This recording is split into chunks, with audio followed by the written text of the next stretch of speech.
Hey, Mike, good to see you. Good to see you. How are you? Good, good. So you've done a few of these individual meetings. Yeah, I've done some. Yeah? Not as many as I should have, but Yeah. yeah, I've done some. So how have they worked for you? They've been all right. You know, part of it is trying not to be too specific in an agenda. You know, I'm working on this project, and I'm trying to discover really focusing more on people's values. Right.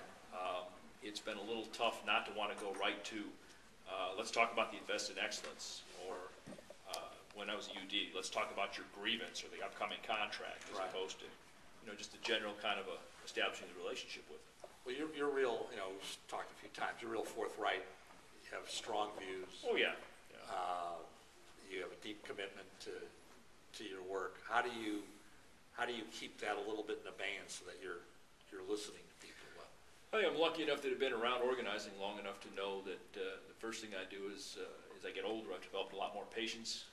So the idea of taking people where they're at, not where I think they should be, kind of starting with that, because if I can first establish in my own mind where they're at, I can begin to make some determinations whether they can progress in a certain direction, or whether, to be honest, the relationship's really not going to go anywhere. How did you get into organizing? Where did you start? Well, I started, my first action was at age 18. I actually went to work for the United Farm Workers Union for a while before I went to college. Huh. So, you know, but I had those proclivities already. From mom, dad, friends? Raised in a union family. My grandparents largely raised me. They were strong UAW members back in Detroit. And so it's a combination of unionism and strong Catholicism. And of course, when I kind of lapsed from the church, I needed something to replace it. So, Right.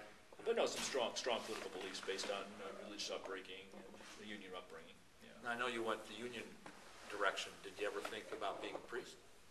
Yeah, actually, all Catholic kids do think we become most priests. do, right, Yeah. Usually, about 8th grade, we think about going to the seminary after 8th grade, and then we also discover girls, and then it's kind of a choice whether you know. And then it's kind of like, well, the seminary was a nice idea when I was a kid, but now that I'm 13, you know, I'm gonna. So, but 18's real young to start. Yeah.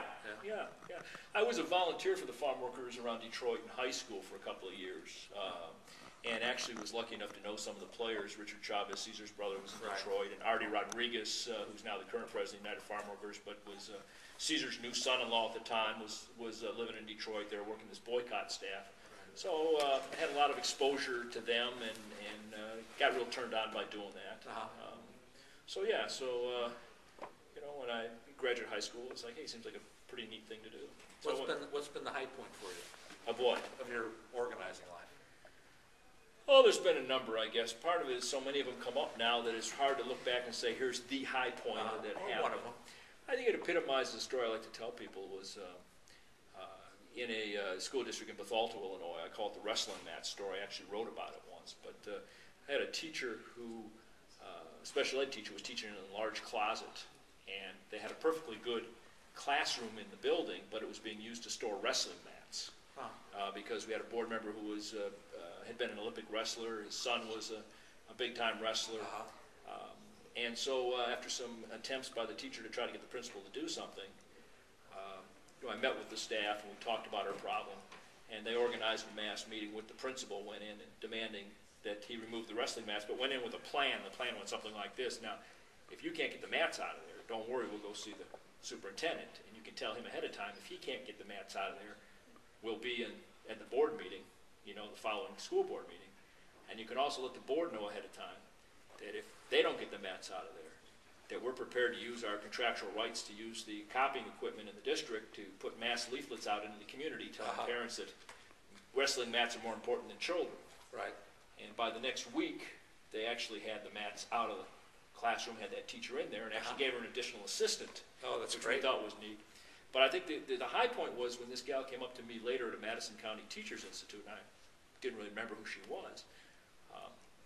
She came up to me all excited, and it wasn't to thank me about the wrestling mats. Her whole message to me was, I realized that if we could get all of us working together, how many things we could change in our district rather than waiting for these things to happen to us. So that was kind of a high point. I've had that a number of times where you see people, the light bulb go off of the idea of collective action that they perhaps never had before. Right. If you stopped organizing, what would you want to do? Oh, I don't know, take a long vacation. I don't know. I haven't much thought about it. You know, at one point in my life, I mean, I think the union route was going to be something I was going to do temporarily. I'm sure a lot of people have that in their lives where you start off and then you keep on and you kind of look back and, you know, You've had a career. A career. You're approaching, looking more at the end of the career towards the beginning of the career. Right. So that's. To be honest, I haven't given it much thought. I have not given it much thought. How about yourself? Which part? About the organizing. Have you been organizing for a long time? Yeah. Well, I do a lot of writing within the organizing. So I think if I weren't organizing, I'd be writing full time. Yeah. Or doing more of it anyway. Yeah, I've heard you a little bit before about how you first got involved. Your family background in that, or with your dad, or how was that? Mom and Dad. I'm growing up in Chicago. You know, in the old days, in the 50s and 60s, as I would say, power was a reality before I quite knew what the word was. Whether it was the Cook County Democratic Machine, or in those days the Roman Catholic Church, or the Mafia. I mean, these were all presences. They weren't theories or ideas or something you read in a book. So, you grew up in a world where power was operating all the time, often not very positively, and often against my parents, my family, neighborhood, community. So, I figured out pretty early on this was a reality. And then, as life went on, the question was, do you do something about it? Do you accommodate yourself to it? Do you resist it? Do you organize against it? But it all started really, really early. Yeah.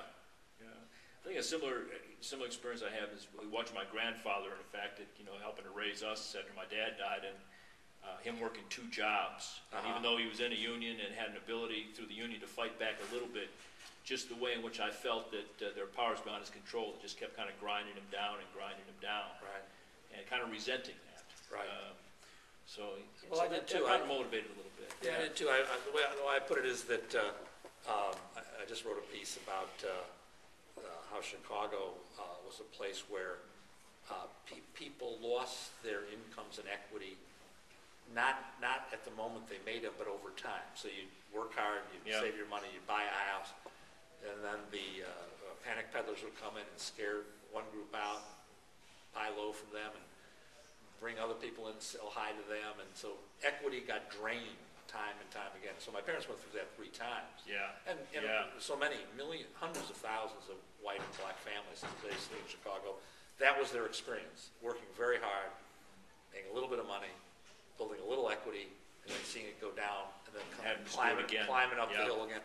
So, I know resentment, I felt resentment toward the people who did that, and, thought organizing would be a way to figure out how to deflect it, overcome it, do something better. Yeah. I still have that resentment. I think it motivates me still. Yeah, I do too a little bit. That's probably. I thought it would go away, but it gets stronger over time. Hey, I guess a question like that. Do you have any questions for me? No, I think I got a pretty good sense of it. I'm really glad we had a chance to do this. Good. Yeah. Thanks, Mike. All right, Dave.